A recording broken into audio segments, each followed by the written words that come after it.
Y muchas gracias por la invitación.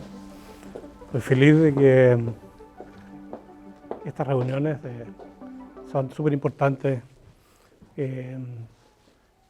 para poder promover la astronomía y la gente que está interesada en la astronomía, no solo a nivel local, sino que a nivel también internacional, se hagan este tipo de reuniones.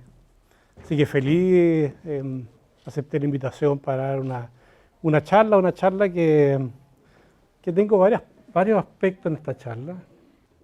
Bueno, primero el título de la charla es distinto un poco al título que está en el programa, pero me pareció más adecuado este título que está aquí.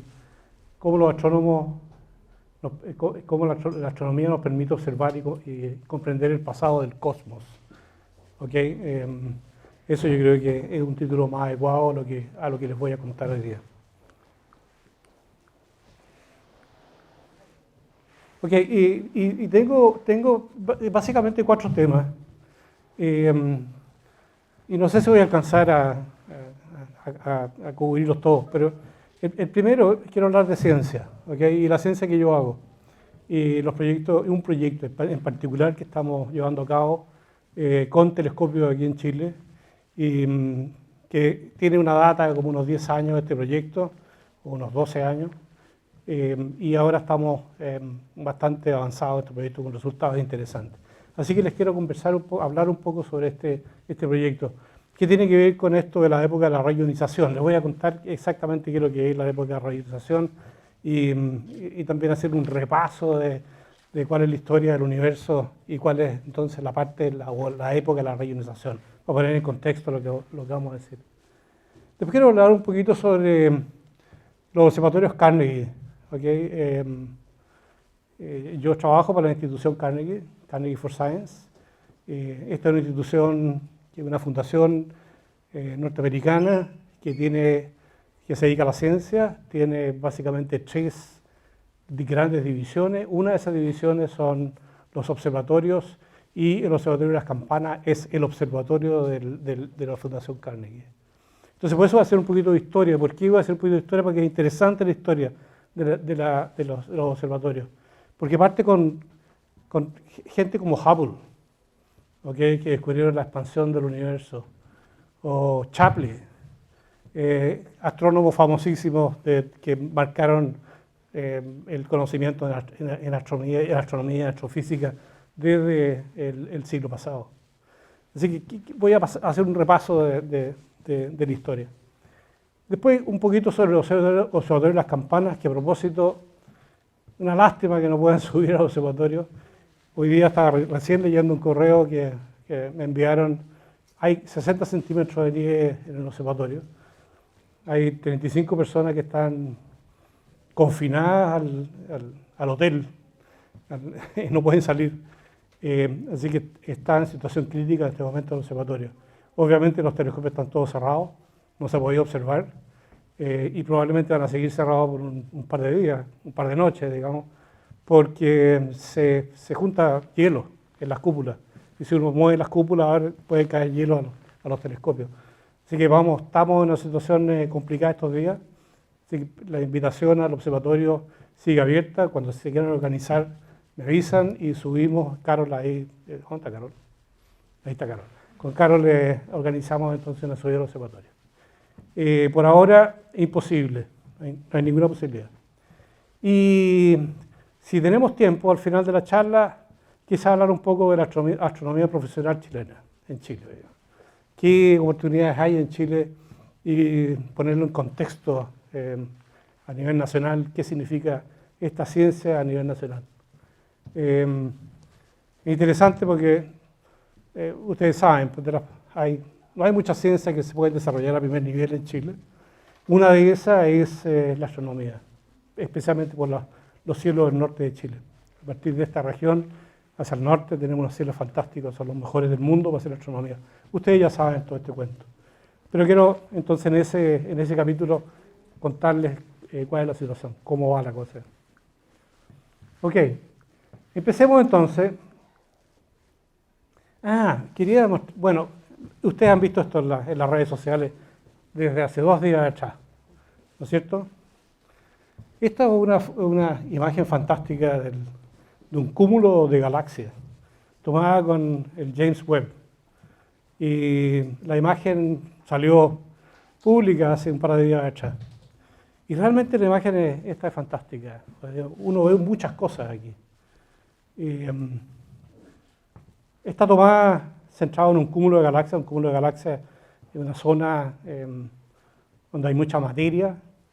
Y lo que ven ustedes, casi todos los puntitos que ven ahí son galaxias. ¿Okay? Algunos puntitos que en la parte central de la galaxia central son cúmulos lobulares. Y esta es una imagen que está tomada en el infrarrojo y se ven cómo están hechos aquí los colores de las galaxias. Y una imagen en 2 dimensiones, ¿no es cierto? Entonces la pregunta que uno se hace es, bueno, de 2 dimensiones, ¿cómo pasamos a 3 dimensiones para poder estudiar el universo? Y la verdad que aquí es clarísimo cómo se puede pasar a 3 dimensiones. ¿Y cómo se hace eso? Fíjense que hay una serie de puntitos que están más rojos, galaxias que son más rojas, otras que son más blancas o más azules. Bueno, el color de las galaxias tiene que ver con 2 cosas. Una, depende de la emisión de las estrellas que tiene la galaxia, o el tipo de estrella que tiene la galaxia. Si hay estrellas muy azules, se va a ver más azul la galaxia, en ese tipo de galaxias. Son generalmente galaxias jóvenes, que emiten luz más azul.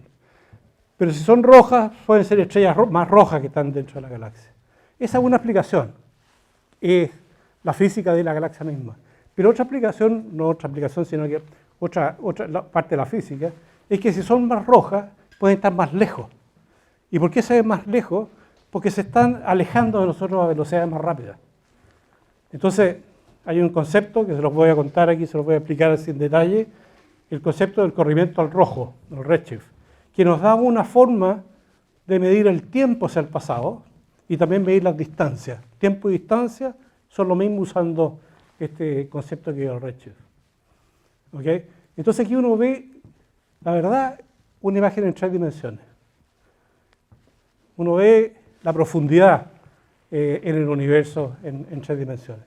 Además se ven una serie de detalles interesantes. Creo que tengo un zoom aquí. Aquí hice un zoom. Se ven, hay unas cosas que son como unos arcos. ¿Okay? Y estas son galaxias que están mucho más atrás. Estos arcos son rojos. Así que son galaxias que están mucho más atrás que el cúmulo. Lo que pasa es que, de acuerdo a la teoría de la relatividad general, el espacio se curva alrededor de una gran masa. Así que el espacio está curvado. Por lo tanto, la luz que atraviesa ese espacio curvado la vamos a ver como arcos. ¿Okay? Y estos arcos gravitacionales, entonces, nos sirven mucho para poder estudiar este tipo de objetos. Este tipo de objetos son los objetos más grandes que hay en el universo. Los objetos más grandes, técnicamente hablando, se llaman objetos viralizados, ¿okay? que una estructura que está confinada. Hay objetos más grandes en el universo que son los supercúmulos de galaxias, pero son objetos que están en formación y todavía no están viralizados, son estructuras que no tienen energía negativa, digámoslo de esa manera. Pero estos son entonces los objetos más grandes que hay en el universo. Entonces, a través de estos objetos, uno puede estudiar las galaxias que están en el fondo, que están muy alejadas, que son estas que se ven como con arcos aquí. Así que realmente es como un telescopio natural. Se usa como un telescopio natural estos cúmulos de galaxias.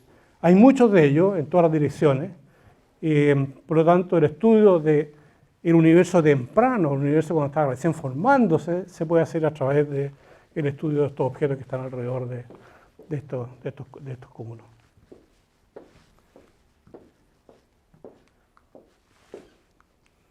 Y aquí, bueno, un zoom un poquito más.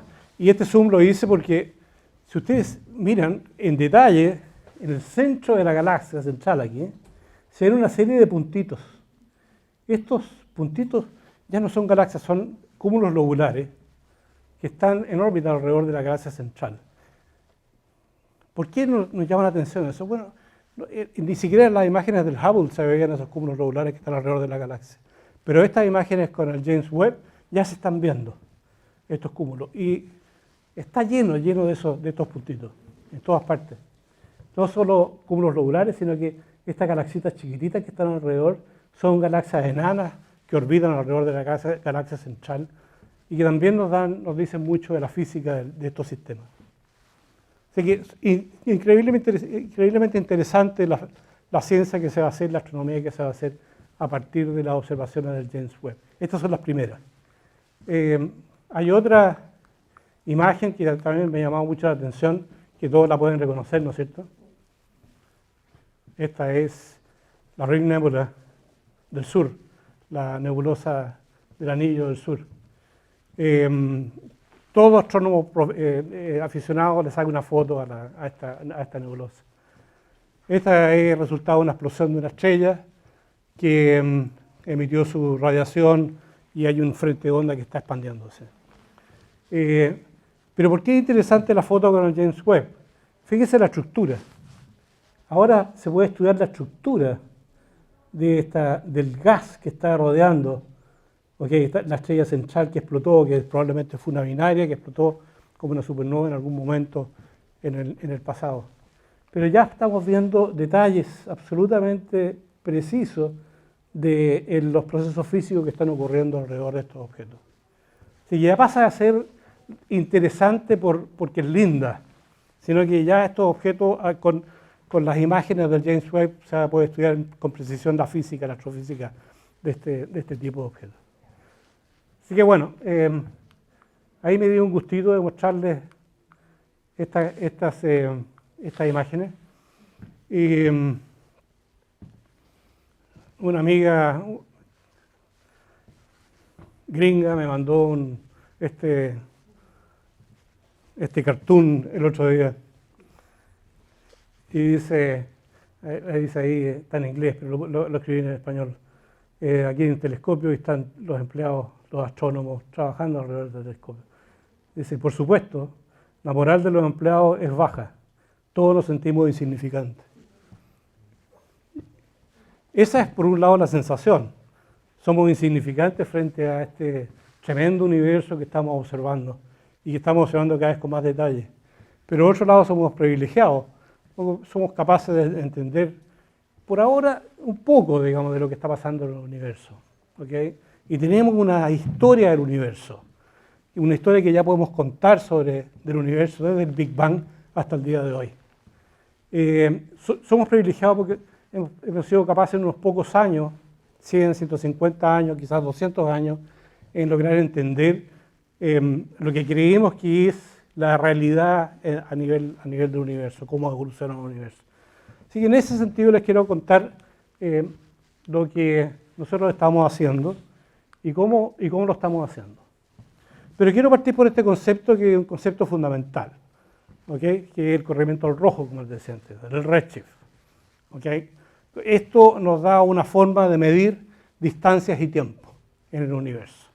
Y con distancias y tiempo podemos medir el universo en las 4 dimensiones, las 3 dimensiones espaciales y la dimensión temporal. Entonces, lo más obvio, que ya se descubrió hace mucho tiempo atrás, es que el universo se expande. Así que imagínense ustedes que se está expandiendo este universo. El segundo concepto importante es que el universo no tiene centro. ¿Okay? No hay un centro en el universo. Todos somos el centro o nadie es el centro del universo. Es difícil a veces imaginarse eso, pero piénsenlo como si nosotros fuéramos seres que vivimos en una superficie de 2 dimensiones, en la superficie de un globo. Y si ustedes inflan el globo, se va a expandir la superficie, ¿no es cierto? Y todos vamos a ver el resto de los seres en la superficie como si estuvieran alejando de cada uno. Así que todos son el centro, pero ninguno es el centro del universo. Así que ese concepto es muy importante. No hay un centro del universo. Cualquier punto en él es un centro. Entonces, tenemos esta expansión del universo y el universo no tiene centro. Por lo tanto, mientras más lejos hay una galaxia, más rápido vemos que se aleja. Esta es la famosa ley de Hubble. Más rápido se aleja, mientras más lejos está. Perfecto. Y eso lo vamos a usar entonces para poder medir distancia. Porque estamos hablando de que distancia está alejada, está muy lejos. Pero por otro lado se está moviendo más rápido. Entonces, eso nos va a ayudar entonces, para poder tener una forma de medir distancia a nivel cosmológico, a nivel del universo. Así que, como dice ahí, si estimamos la velocidad de alejamiento de una galaxia, conocemos su distancia y el tiempo en que fue emitido el fotón de luz, o sea, la edad del universo en ese momento. Eso es un punto importante. La luz viaja a una velocidad finita, 300.000 kilómetros por segundo. Por lo tanto, se demoraba un tiempo en llegar el fotón desde esta galaxia que nosotros estamos observando aquí. ¿Okay? Entonces, un fotón que fue emitido hace 10.000 millones de años atrás, estamos recién observándolo aquí. Entonces, eso nos dice cuál es la edad que tenía el universo en el momento en que se emitió el fotón, y por otro lado, cuál es la distancia que hay entre nosotros y esa galaxia. ¿Okay? Así que ahí tenemos la máquina del tiempo. Estamos mirando cada vez más hacia el pasado mientras más lejos vemos. Hoy en día somos capaces de observar el universo cuando el universo tenía más o menos unos 380.000 años. No mucho, está recién naciendo. Y eso es lo que se llama el fondo de radiación cósmica. Son fotones que están llegando desde esa época. Así que tenemos una foto de la esfera completa de cómo era el universo en esa época. No había galaxias, no había nada en esa época. Solamente habían fluctuaciones de la materia y la temperatura en el universo. De esas fluctuaciones de materia y temperatura que empezaron a colapsar, se formaron las galaxias, se formaron las estrellas, se formó el resto de la estructura que nosotros vemos en el universo hoy en día. Bueno, ¿cómo medimos la velocidad de alejamiento? Usando el efecto Doppler. El efecto Doppler es el cambio de la luz, el color de la luz, a medida que se aleja un objeto o en proporción a la velocidad que tiene. El efecto Doppler también funciona, por ejemplo, para las ondas de sonido. Ustedes cuando escuchan pasar un tren o un auto, ¿no es cierto?, viene con un tono y cambia el tono cuando se va alejando. Y eso es porque las ondas que se emiten con una cierta longitud de onda o una cierta frecuencia se expanden o se acortan dependiendo de la velocidad, si se va alejando o se va acercándose a nosotros.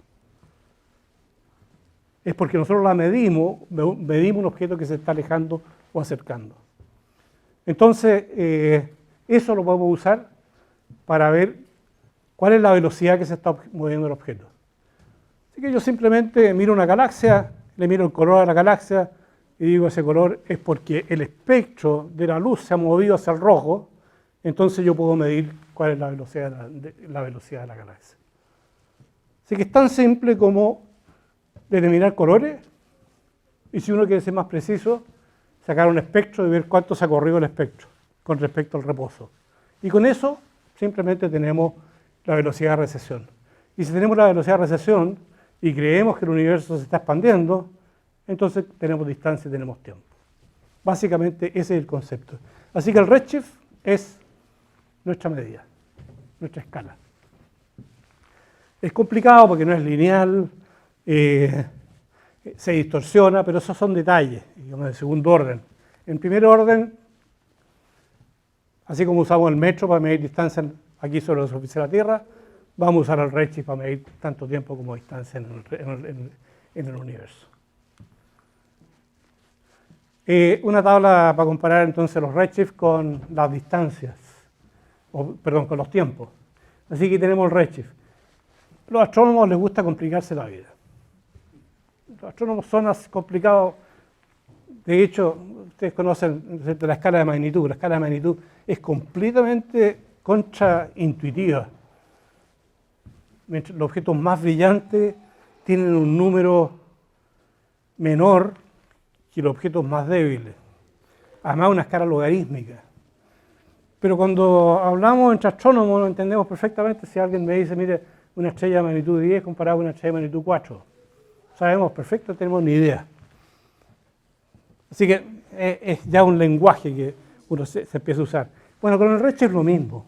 ¿Okay? El redshift es infinito en el Big Bang. ¿Okay? Y es cero hoy. Así que tenemos una escala de 0 hasta infinito en términos de redshift. Si ponemos una escala física al lado de tiempo, el redshift infinito corresponde a una edad de 0 años, o sea, el Big Bang. Y en 0, hoy, corresponde a la edad del universo, 13,5, 13,7 mil millones de años. ¿Okay? Un redshift de 1 corresponde a 5.750 millones de años. Y un redshift de 100 corresponde a 300.000 años. Perdón, de 1000 corresponde a 300.000 años. ¿Por qué pongo este redshift de 1000 a 300.000 años? Porque esa es la superficie que les contaba delante que estamos observando hoy en día, que se llama el fondo de microondas. Es la superficie de último scattering, que se llama, donde los fotones fueron libres de viajar por el universo y por eso los podemos ver. Antes de eso, el universo estaba completamente ionizado, así que la luz vivía muy poquito, un fotón vivía muy poquito en esa época, se escatereaba, chocaba con otras partículas muy rápidamente. Pero una vez que el universo se expandió lo suficiente, se enfrió, entonces la luz ha sido capaz de pasar, de atravesar entonces el universo. Y es desde esa época, de los 300.000 años. Evolución y contenido del universo. Tenemos que saber qué es lo que hay en el universo para poder entender, digamos, cuáles son los procesos que hay en el universo y la estructura, cómo se forma. Así que pensemos en la densidad de energía del universo en distintas épocas. Si tomamos o miramos cuáles son las fracciones o el contenido de energía en el universo primordial, en realidad 13.500 millones de años, un poquito después del Big Bang, uno puede pensar en que, bueno, o sea, medido que el universo tenía esta distribución en términos de composición de energía. Hay una gran parte que era esto que se llama la materia oscura. Usted no ha escuchado hablar de la materia oscura. Es materia, pero no la podemos detectar, no la podemos ver, porque es oscura. Digamos. Hay grandes trabajos de investigación tratando de determinar qué es lo que es esta materia oscura y todavía no sabemos bien lo que es esta materia oscura. Después, en segundo término, hay estas partículas que son resultado de los procesos de formación de partículas en el universo temprano que son los neutrinos. Así que un 10% son neutrinos. Luz. Hay luz en el principio del universo, por supuesto. Así que un 5% fotones. Y el resto, pero bien poquito, 12% de átomos en esa época. Átomos, bariones, la materia que nosotros conocemos todos los días. Esta muralla, yo, el puntero, átomos, ¿ok? Así que en esa época solamente un 5%. El resto está distribuido de esta manera. Pero esto no ha sido siempre así. La densidad de energía de materia en el universo ha ido cambiando, ha ido evolucionando, ¿ok? Así que uno puede pensar que, o medir cuánto es, cómo es hoy día esa materia. Y aquí está el mismo diagrama. Hoy en día lo que domina es una energía que se llama la energía oscura. No es materia oscura, es energía oscura. ¿Y por qué oscura? Porque no sabemos lo que es. Sabemos que está ahí, que existe. La podemos medir por los efectos que tiene sobre el resto de la materia. Pero no sabemos cuál es su naturaleza. Pueden ser partículas elementales, pueden ser algún tipo de una fuerza, una quinta fuerza en el universo. Pueden ser ladrillos que están flotando en el universo que no los vemos. La verdad es que hasta aquí no hemos sido capaces entonces de determinar qué es lo que es la energía oscura. Bueno, un 73% hoy en día es materia oscura, energía oscura. Un 23% es materia oscura, ¿ok? Y apenas un 4% son los átomos de la tabla periódica. Así que de lo que estamos hechos solamente damos cuenta de un 4% de la energía total del universo. Bueno, esa es la película en términos de qué es lo que hay en el universo, en términos de energía y materia. Pero veamos la historia un poco del universo. Cómo el universo evolucionó desde esto que se le ha llamado el Big Bang. ¿Okay? Big Bang parece dar cuenta como de una explosión. En realidad no fue una explosión. ¿Okay? Hay que sacarse la idea de una explosión original, donde partió todo. O sea, pero así es el nombre que se le dio, en los años 40 se le dio ese nombre de Big Bang. Nosotros somos parte del Big Bang, somos, digamos de esa manera, somos parte de la explosión. Esa explosión, que está ilustrada aquí en este diagrama, como este punto que hay aquí. Después de esa explosión, que ocurrió en el tiempo cero, antes de eso no existía el tiempo, no existían las dimensiones. Ahí se creó todo, se creó el tiempo y se crearon las dimensiones. Más o menos 10 elevado a menos 26 segundos, después de esta explosión, 10 elevado a menos 26 segundos, o sea, un 0 con 0.0026 ceros para atrás. Ahí ocurrió un proceso que se llamó el proceso de inflación. El universo, por alguna razón, se expandió exponencialmente, mucho más rápido que el horizonte, mucho más rápido que la velocidad de la luz. ¿Okay? Y eso es lo que está ilustrado aquí en esta parte. Después de 300.000 años, cuando el universo era completamente ionizado, estaba lleno de fotones y partículas cargadas dentro del universo, bueno, realmente las partículas cargadas se combinaron y formaron átomos neutros. Eso ocurrió más o menos con unos 300.000 años. Ese que es lo que se llama el fondo de radiación cósmica. Ahí, donde les decía yo que los fotones fueron capaces de viajar por un universo libremente, no había interacción con partículas. Ya los átomos estaban neutros. Por un gran tiempo, el universo fue oscuro. ¿Okay? No había nada. Simplemente no había nada. Es una zona que está por aquí. Pero la materia, había materia, ese 3%, 4% que existe hoy, que antes era un poquito mayor, 12%, esa materia interactúa gravitacionalmente. Si interactúa gravitacionalmente, de a poquito va a ir comprimiéndose. Y mientras más cercana está la materia, más comprimida está, más rápido el proceso, hasta que se formaron las primeras estrellas. Okay, unas estrellas que todavía no hemos visto, no hemos detectado ninguna de esas estrellas primordiales. Se llaman estrellas de población 3, para los que han estudiado astrofísica. Son estrellas que tienen básicamente la composición original del universo, que es hidrógeno, 75%, 24% de helio, no más que eso, y un 1% de otros materiales que son básicamente dos, que es litio y berilio, nada más, no había nada más. Así que esas estrellas tenían esa composición. Fueron las primeras que se formaron. Así que imagínense ustedes, se forma una estrella, esa colapsa esta estrella, vive muy poco tiempo porque son muy masivas y explotan. Y esas entonces al momento de explotar, ionizan el material que está alrededor. Esas estrellas entonces dejan un residuo y ese residuo entonces va evolucionando en estrellas de población 2, estrellas que son las que conocemos hoy en día.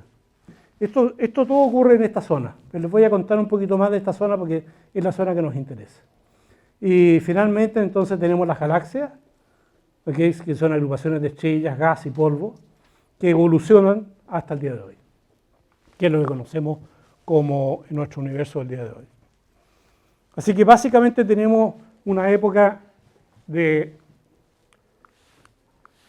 el universo estaba completamente ionizado, okay, bien al principio, donde se convirtió en un universo neutral, donde no había nada, o sea, se habían formado las estructuras, se empezaron a formar las estructuras en esta zona de aquí, y esta zona es la que nos interesa a nosotros estudiar, que se llama la época de reionización, ya les voy a contar un poquito más sobre esa, donde se formaron las primeras galaxias, y estas galaxias entonces evolucionaron para formar los planetas y el sistema solar donde vivimos hoy en día.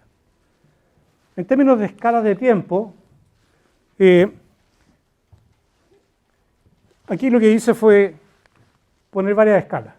Primero el tiempo, que lo ponemos en términos lineales. Desde el Big Bang, en cero, hasta hoy, 13.5 mil millones de años. Así que una escala lineal. Aquí 1.000 millones de años, 3.000 millones de años, 6.000 millones de años, 10.000 millones de años y 13.000 millones de años. Después el redshift, tal como hablábamos recién, un redshift infinito al principio, en t igual 0. ¿Okay? Un redshift de 1, que está más o menos como a unos 6.000 millones de años. Un redshift de 0.5, que está más o menos como a unos 8.000 millones de años, y después el redshift 0. Y si nosotros pensamos supongamos que la edad del universo, el tiempo del universo es un día, ¿ok? Y veamos cuándo ocurrieron cada una de estas etapas durante este día. Así que esta es la escala de 0 a 24 horas de este día. Entre 0 y 2 horas, o 1,5 horas, o 1 hora 5 de la mañana, ocurrió todo lo que estábamos hablando recién. Se ionizó el universo, perdón, se neutralizó el universo y después se ionizó y se formaron las galaxias.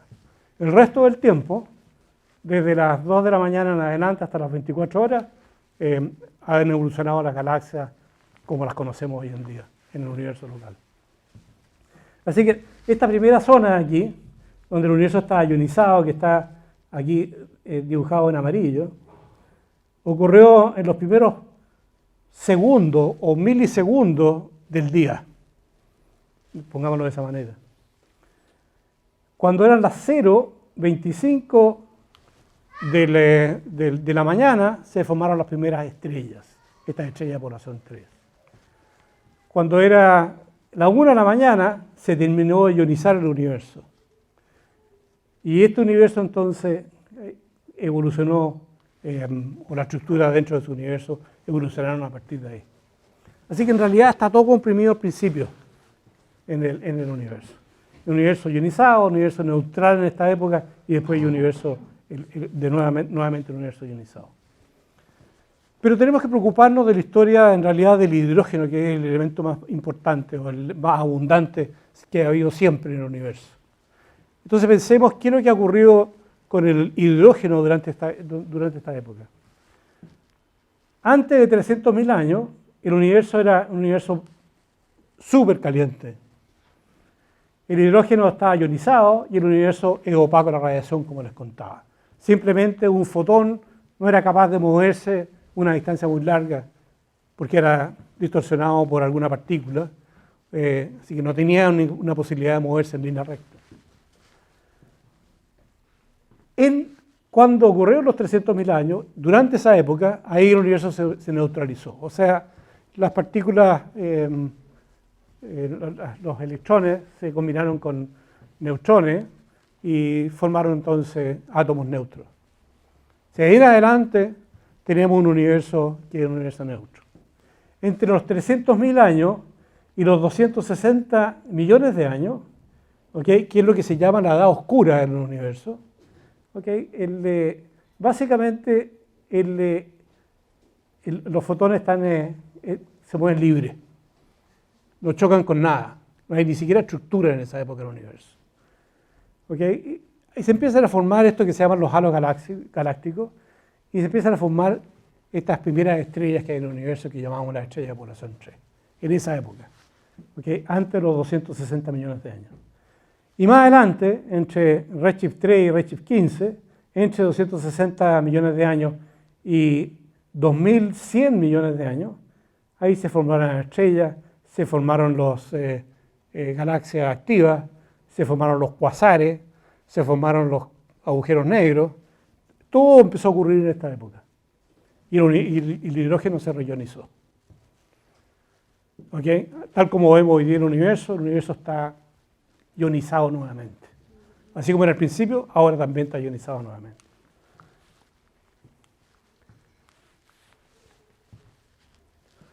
Entonces, resumiendo la historia cósmica, aquí están los tiempos que hablábamos, 300.000 años, hoy día 13.000 millones de años, y estas son las distintas etapas. El Big Bang en esta época, el universo lleno con gas ionizado, aquí se recombina el universo, se hace neutro. Esta es la época oscura del universo, y esta época que hay aquí es lo que llamamos nosotros la época de reionización, cuando el universo empieza a reionizarse. ¿Y cómo se empieza a reionizar? Por la radiación ultravioleta o de alta energía que viene de estos primeros objetos que se formaron. Por ejemplo, cuasares o estrellas muy masivas de población 3, que llamaban estrellas muy tempranas. Esas estrellas entonces emitieron radiación ultravioleta y Y esa radiación ultravioleta entonces empezó a reionizar el universo. O sea, a arrancarle los electrones a los átomos neutros en las estructuras de materia en el universo. ¿Okay? Y luego viene la época de reionización, ¿no es cierto? La reionización se completa, el universo se hace transparente, aquí las galaxias evolucionan y llegamos hasta el día de hoy. El sistema solar se forma como aquí, 4.000, 9.000 millones de años, entre 9.000 millones de años y 4.000 millones de años. El Sol tiene 4,5 mil millones de años, así que en esta época es donde se forma el sistema solar.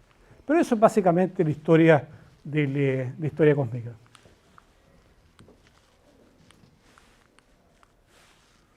Ok, la época de reionización. Aquí les voy a contar un poco sobre nuestro proyecto. Realmente nosotros estamos estudiando, este de nuevo es el Redshift 0, Redshift 1100, donde se neutraliza el universo. ¿Okay? Y de aquí, en esta época, entonces el universo es completamente neutro por mucho tiempo, hasta que llegamos más o menos a Redshift 9. Redshift 9 corresponde a unos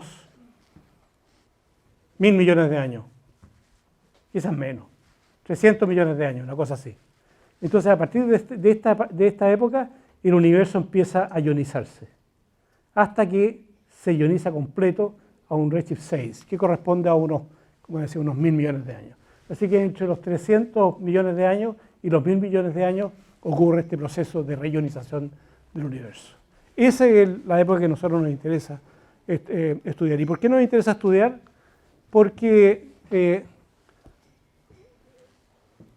importante esa época porque ahí se formaron las galaxias y se formaron la mayor parte de las estrellas. Así que el proyecto se llama así, Galaxia Lyman Alpha en la época de reionización. Es una colaboración de un grupo en China, en Estados Unidos y en Chile. Y qué es lo que estamos haciendo es básicamente identificar galaxias en esa época. Galaxias que están a un redshift de 7, específicamente 7.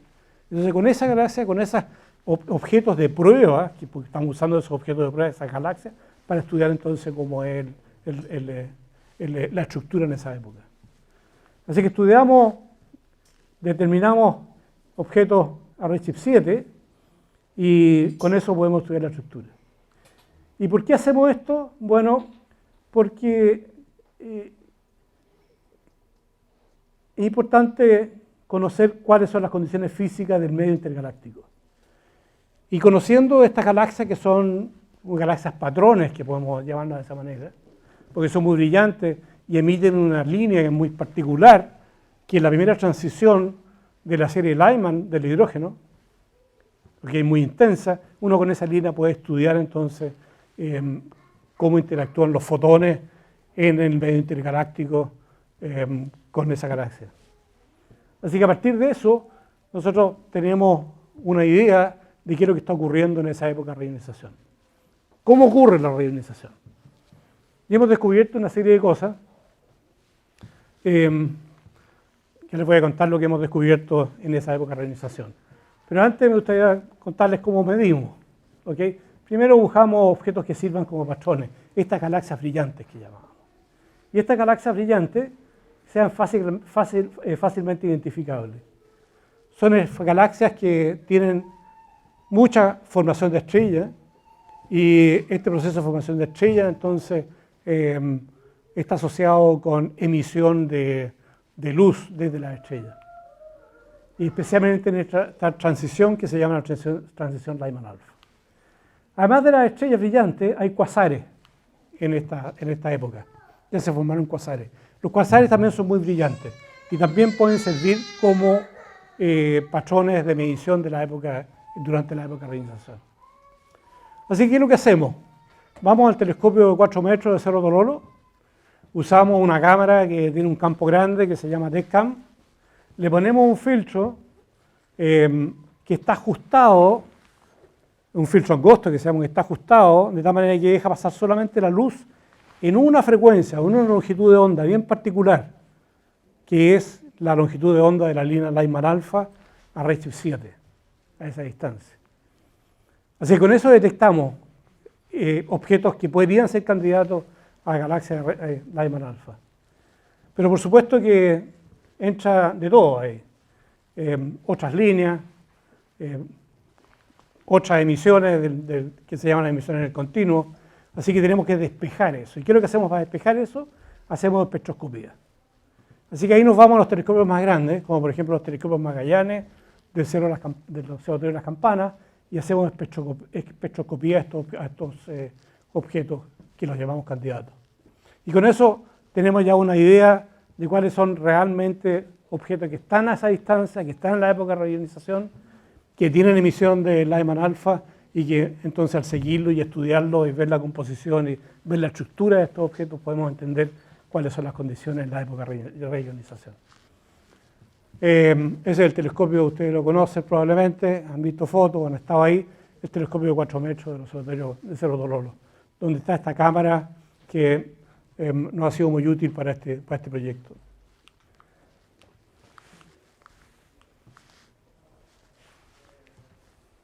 Esto es un espectro, pero no los voy a aburrir con un espectro. Y vamos directamente a los resultados. El primer resultado que nos llamó mucho la atención, al estudiar uno de los campos que estábamos estudiando con galaxias de Redshift 7, fue la detección de un protocúmulo.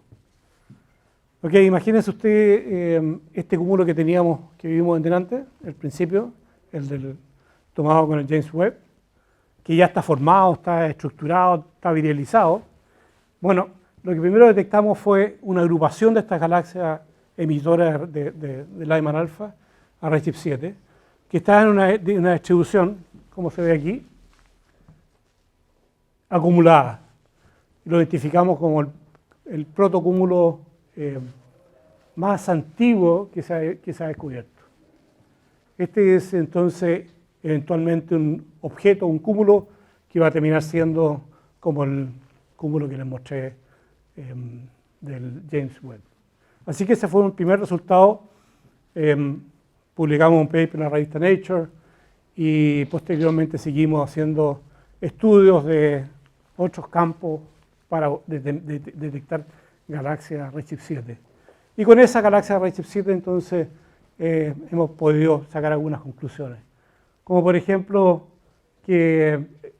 cómo ocurre cuál es la topología de la radionización. Y hay una topología de burbuja.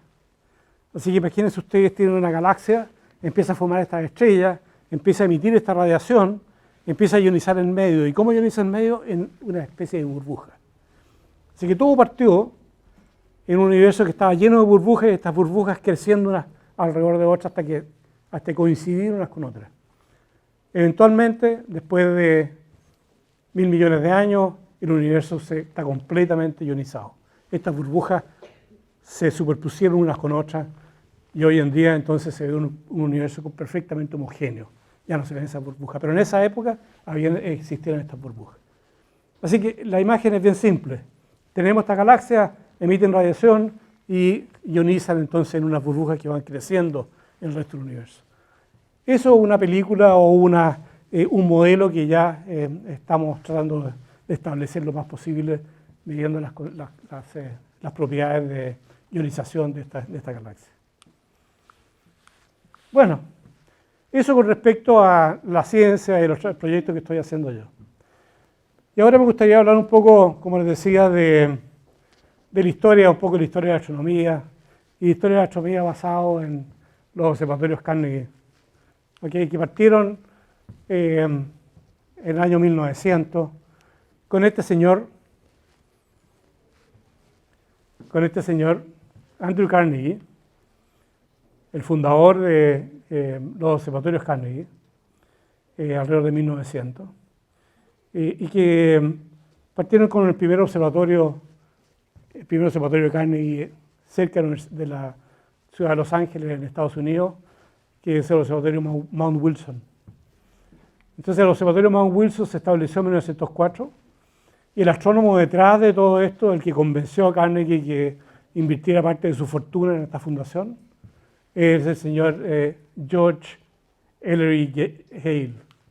Así que este es Carnegie y este es Hale.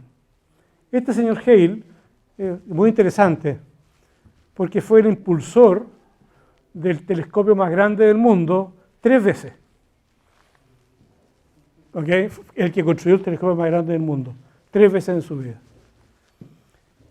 Una frase que me gusta a mí ponerla aquí, ponerla en la charla de Carnegie. Carnegie hizo su fortuna en la industria del hierro en Estados Unidos, en la época cuando se construyeron los ferrocarriles en Estados Unidos. Y la fortuna era equivalente a los más ricos de hoy en día, no sé, pues Elon Musk, que es la persona más rica del mundo hoy en día. Bueno, en esa época era Carnegie. Y su fortuna la usó para desarrollar un montón de cosas. Entonces han escuchado el Carnegie Hall, el Carnegie University, los observatorios Carnegie. Bueno, fue fundaciones que él cuando fue poniendo parte de su fortuna. Y una de las cosas que dijo es esto que dice aquí.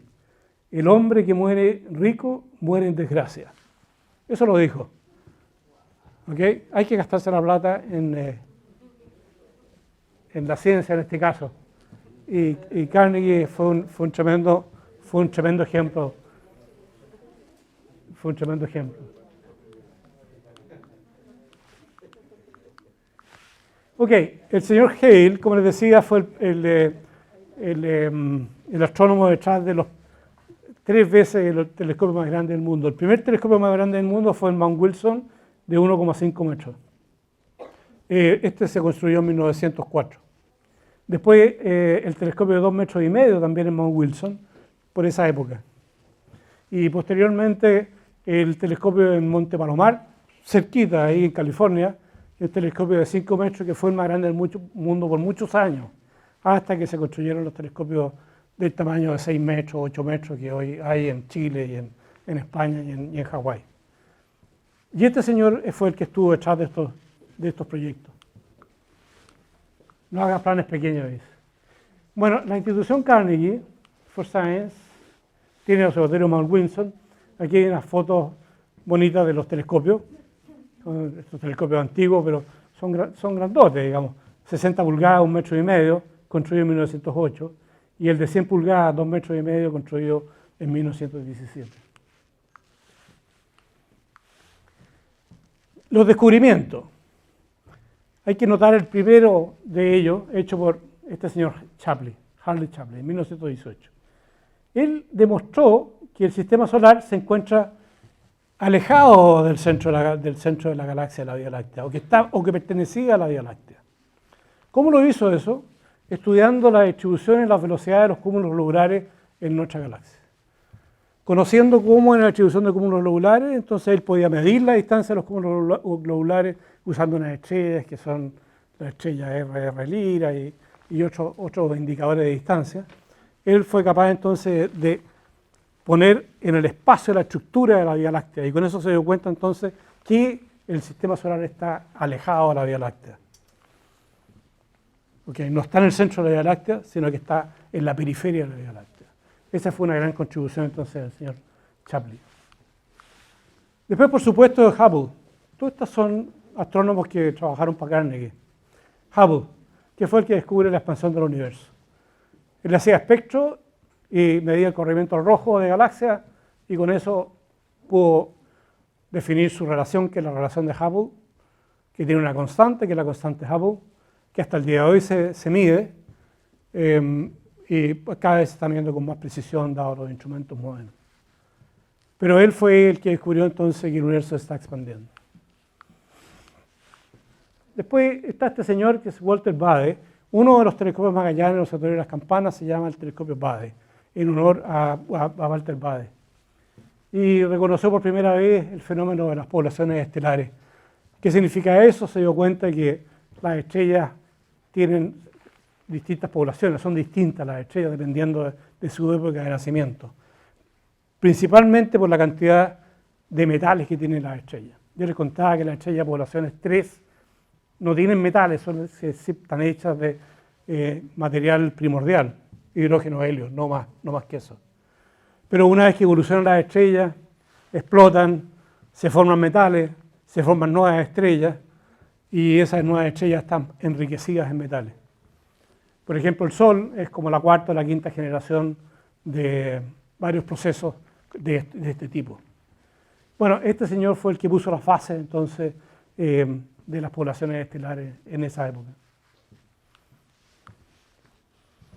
En 1928, entonces, la Fundación Carnegie con la Universidad de Caltech en Estados Unidos construyeron este telescopio, que es este telescopio de Monte Palomar, no Monte Wilson, Monte Palomar, de 5 metros, que también revolucionó la astronomía en esa época. Pero la historia pasó por esto. ¿Okay? Mount Wilson está cerca de Los Ángeles. Aquí hay una foto desde Mount Wilson de la ciudad de Los Ángeles en 1910. Oscuro, una ciudad alejada. El sitio relativamente oscuro. Un observatorio perfecto ahí, porque está la ciudad relativamente cercana, estaba el observatorio ahí y no había contaminación lumínica. Pero aquí hay una foto en 1925 del mismo punto. Fíjense ustedes cómo ya empezó a crecer la luz en la ciudad de Los Ángeles. Y esta es una foto del 2002, ya está bastante vieja, Los Ángeles más grande todavía.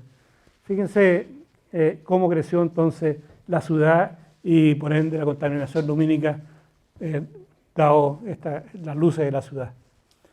Ya en esa época, bueno, mucho antes en realidad, los astrónomos se dieron cuenta que Mount Wilson no tenía futuro por la contaminación lumínica.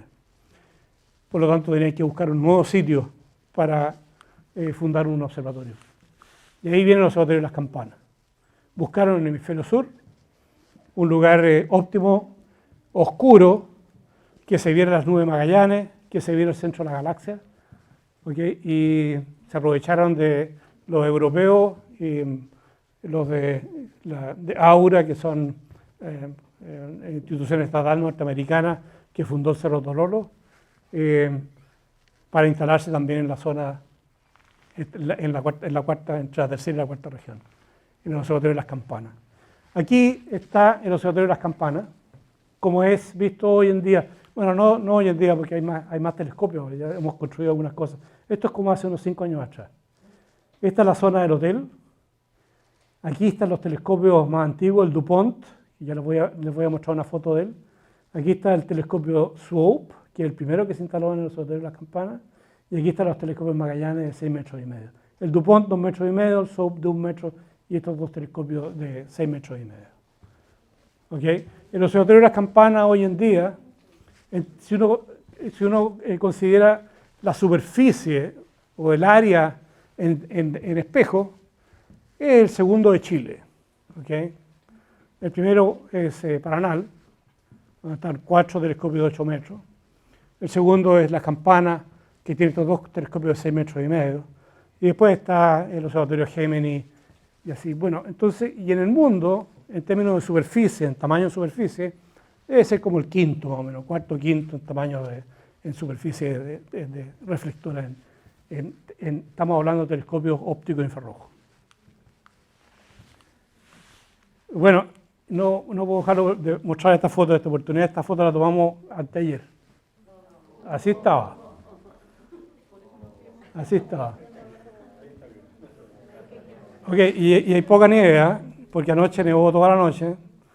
Me acaba de llegar un correo diciendo que están con 60 centímetros de nieve en los caminos hacia los telescopios. Así que está todo el personal del observatorio confinado en el hotel. No sé qué estarán haciendo, jugando pool de estar. Probablemente jugando pool, no creo que no otra cosa. Y comiendo. O sea, los que han podido participar en la vida del observatorio, en realidad uno come todo el día. Hay que tener mucho cuidado con la dieta en los observatorios. Esta es otra foto, también tomada, esta fue tomada antes de ayer también.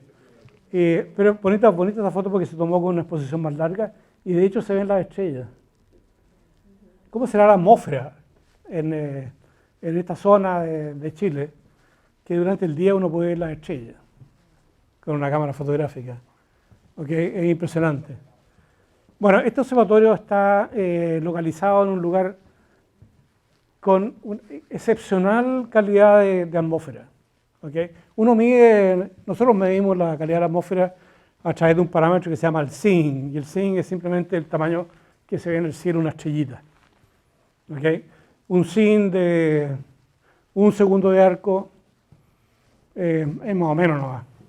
Un observatorio en Santiago tiene un SIN de 3 segundos de arco. En Hawái, que es de los mejores lugares del mundo, el SIN es alrededor promedio, digamos, de 0.6, 0.5 segundos de arco. En Tololo es como 0.8, 0.9 segundos de arco. Bueno, aquí en Las Campanas el SIN promedio es 0.5 segundos de arco. Así que es uno de los sitios con mejor calidad de atmósfera que existe en el mundo que se conoce, digamos, mejor o equivalente a Mauna Kea en Hawái. Bueno, después de esa propaganda, mostrarles un poquito más sobre con dónde está ubicado. Ustedes saben, está a 150 kilómetros de La Serena, está a 50 kilómetros de Vallenar.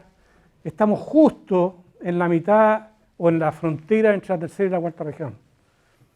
Por ejemplo, se está construyendo ahora uno de los telescopios grandes de la nueva era, que es el GMT, en el Cerro Las Campanas, en el Observatorio de Las Campanas. La frontera entre la tercera y la cuarta región pasa justo por la mitad del telescopio. ¿Okay? Así que está en la tercera región y en la cuarta región. Es una complicación, especialmente para los directores de los observatorios, porque tienen que hablar con 2 alcaldes, no con uno. Pero tenemos muy buena relación con el alcalde de la tercera región, de Vallenar, de hecho. Ok, ahí está entonces el Observatorio de Las Campanas. Esto fue un terreno que se compró por la Fundación Carnegie en 1969. Aquí está el director de esa época, Horace Babcock, y el presidente Frey de esa época, y se compraron 20.000 hectáreas, y no sé si debería poner el precio, pero bueno, el precio está aquí en todo caso. $14.000, eso es lo que les costó a la Fundación Carnegie en esa época, en las 20.000 hectáreas ahí. ¿Quién sabe cuánto cuesta hoy día el terreno? El Observatorio de Las Campanas, entonces, fundado en 1969, en este lugar, magnífico lugar en Chile. ¿Y por qué Chile? ¿Por qué se instalaron en Chile? Hubo varias razones, una ya se las he contado. Pero básicamente estas 4 razones. Clima seco, atmósfera transparente. Excelente la calidad de imágenes, como les decía. Lejos de las luces de la ciudad. ¿Okay? Eso es un punto que tenemos que tener mucho cuidado, porque las ciudades están creciendo. Y ya estamos viendo nosotros La Serena bastante fuerte de Las Campanas y Vallenar. ¿Okay? Así que es muy importante la campaña que todos podemos hacer para combatir la contaminación lumínica, tanto de Vallenar como de La Serena como de los pueblos cercanos. Lo que más nos molesta ahora es la carretera. Y hay un peaje cerca de ahí. Y ese peaje lo iluminaron con una norma, sin norma básicamente. Y ahora hay una norma nueva que tiene que cumplirse, pero es poca fiscalización, así que no se ha cumplido todavía. Pero una de las razones de la contaminación en los observatorios de Las Campanas es justamente la carretera. Bueno, y la cuarta razón es la razón astronómica, acceso al cielo del sur. Nosotros vemos el centro de la galaxia desde el sur. Es un privilegio. Y vemos las nubes de Magallanes, que también es un privilegio. Así que estas fueron las razones por las que se instaló el Observatorio de Las Campanas en este lugar. ¿Qué es lo que hay en el Observatorio de Las Campanas? Están los telescopios, quienes son los socios de los telescopios Magallanes. El Observatorio de Carnegie tiene un 50%, la Universidad de Arizona, que tiene un 10%, la Universidad de Harvard, con el Smithsonian, que tiene un 20%, el MIT, un 10%, y la Universidad de Michigan, un 10%. Esos son los socios de los telescopios Magallanes. Así que es un observatorio privado operado por la Fundación Carnegie. Han habido muchos descubrimientos. Aquí hay una lista de algunos de ellos, desde su fundación. Primero la supernova 1987A. ¿Se acuerdan ustedes?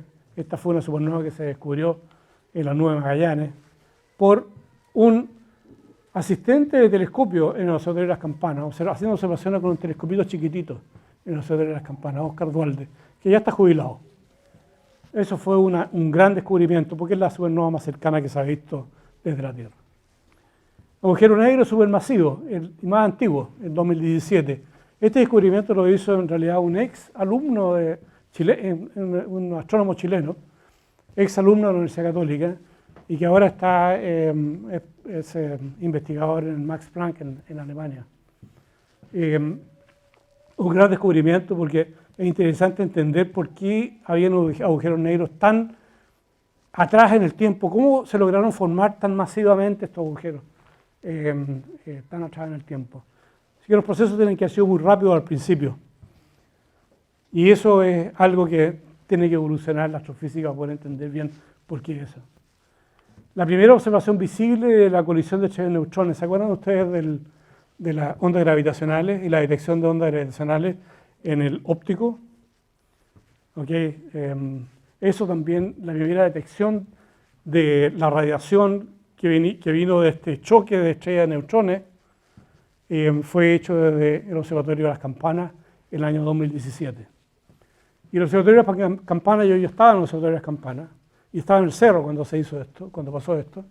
La detección la hizo una estudiante de magíster de la Universidad de La Serena, okay, que se hizo famosa por esta detección. Una vez que se hizo la detección, rápidamente los otros telescopios apuntaron hacia este lugar. Así que esa es la gracia de un observatorio privado que tiene estas características.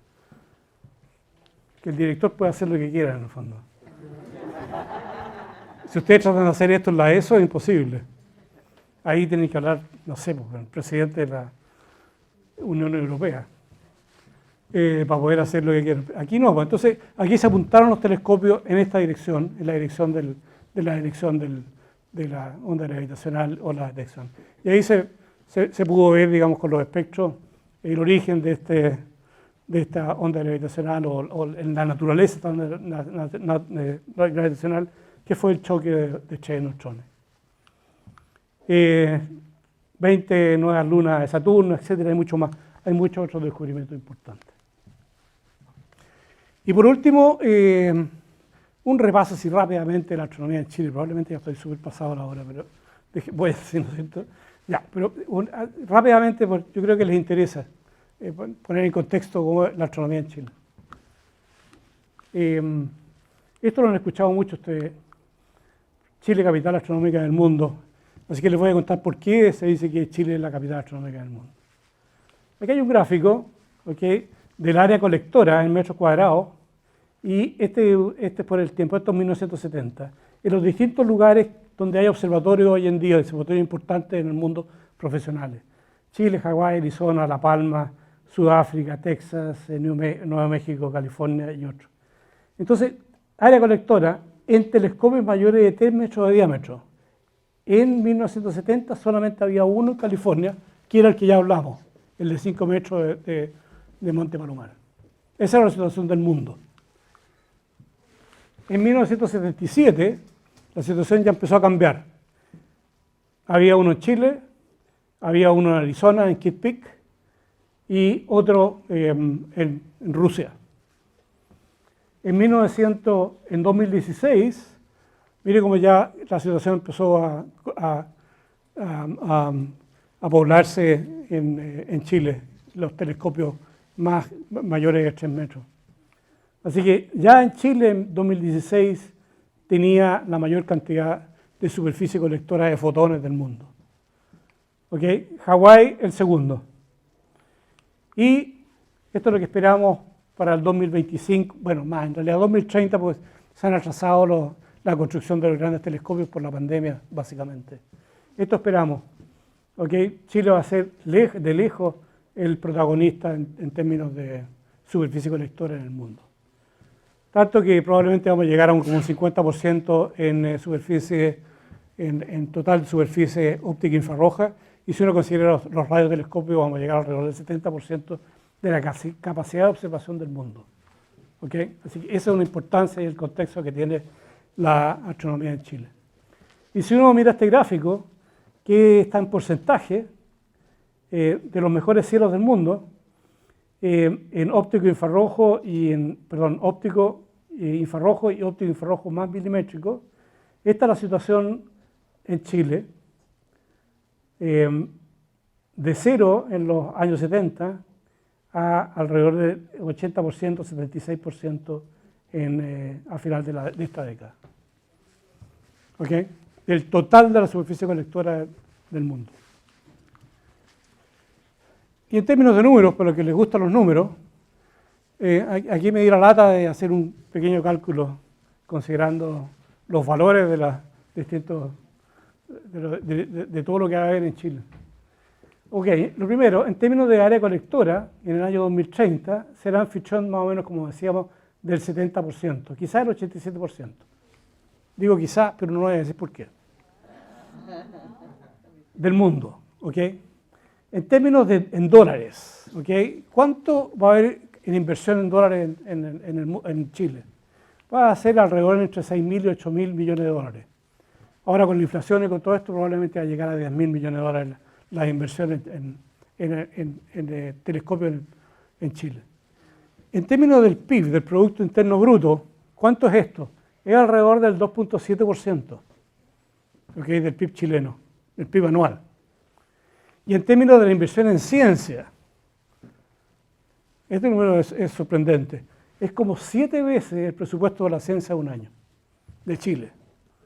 ¿Okay? Solamente en astronomía. Así que ustedes ven aquí el privilegio que es trabajar en Chile como astrónomo. Y por supuesto que esto es lo más importante. El 10% del tiempo telescopio es para los chilenos en todas estas facilidades. Esto tenemos que defenderlo, lo estamos defendiendo para los telescopios grandes y en el futuro cualquiera que se instale en Chile va a tener que pagar un precio del 10%. Así que imagínense usted el 10% de estos números que hay aquí. Son cantidades importantes, cantidades serias. Así que ese es el contexto de la importancia que tiene la astronomía. Y el futuro, bueno, estos son los telescopios actuales, la Silla, que se fundó en 1966, el Cerro Tololo, que se fundó en el año 65, y las campanas en el año 71, la primera luz, digamos.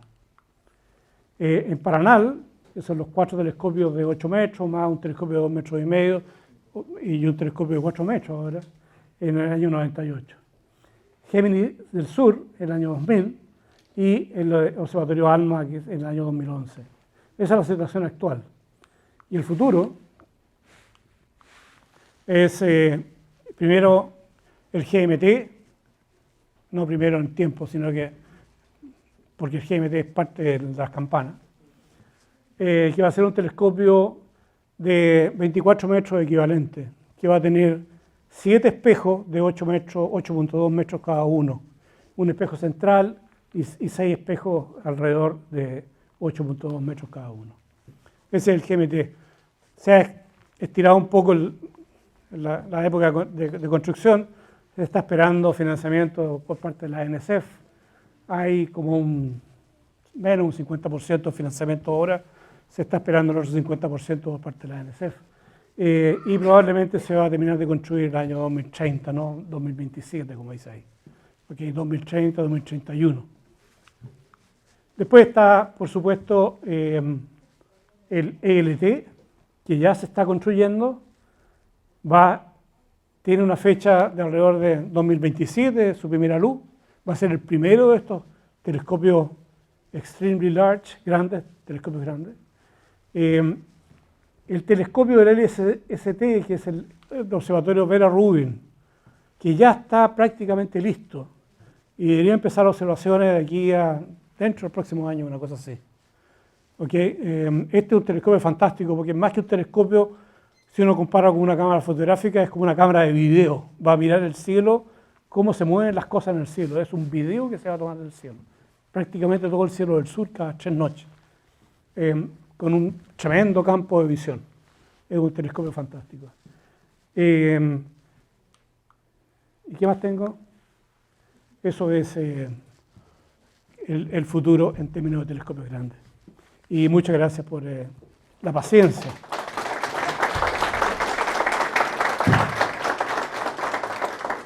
Muchas gracias, doctor Infante. Qué paciencia. Estábamos fascinados escuchando la información porque todos y todas los que estamos acá venimos por el interés por aprender y hemos aprendido muchísimo aquí en su presentación, así que le agradecemos. Y por mientras vemos el video, tenemos tiempo para una pregunta. Profesor Pablo.